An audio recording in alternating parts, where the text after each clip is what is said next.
y'all, getting all my reels lined up with new line for the season. I'm gonna show y'all what I do to get line on a bait caster. Makes it a little bit simpler because sometimes when you go to put it on, it wants to spin on your spool here and not tighten down. I'm gonna show you how I do it.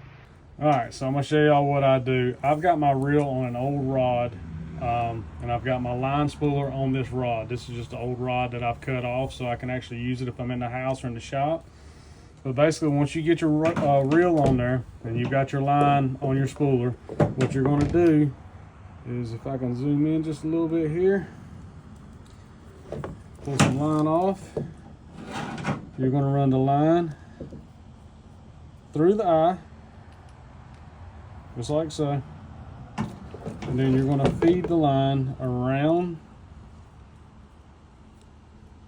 the spool, fishing it out with your fingers. And what I do is I run it around twice. So I'll get it on there, I'll run it back around twice. And then I will pull some extra line through. And I will do a improved clinch knot. So I will wrap around 1, 2, 3 times. Run my line back through the loop at the bottom and then pull it back through the loop there. And what that's going to do is going to give you that little knot right there. And I will cinch it down to my reel spool just like that. I'm going to trim that tag in.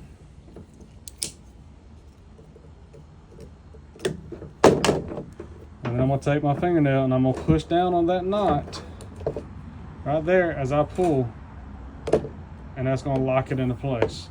And as you see right there, as my spool spins, it automatically grabs my line, and that's what you want to do. You don't want it slipping on the spool there.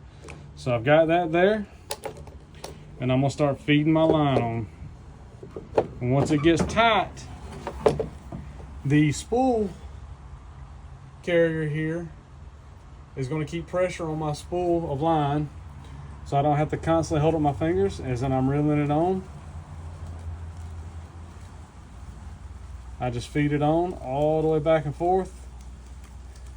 And on bait casters, what you're going to want to do is you're going to want to fill it up to about 1/8 of an inch or so away from the top of your spool here. You don't want to go over. If you go over it, it binds it up. And if you go less, you're just shorting yourself on line capacity. So I bring mine up to about 1/8 of an inch from the top of the spool there. And you just keep going on and letting it feed on. The more you reel, if you feel your line not giving you much resistance, on my spool tensioner here, I just tighten this up. And then I just keep going on with it. That way the line's going on tight. You don't have to worry about a loose spool or anything like that. And that's how I get it on there. That's how I do every one of mine. All right, y'all, I've got this all spooled up. This is what I'm talking about right here when I say stay about 1/8 of an inch below the top of your spool. Puts plenty of line on there. Gives you a safe spot to stop. That way you don't have to worry about your line coming up and over here, binding it up. And that's what you got, y'all. That's how I do all of mine.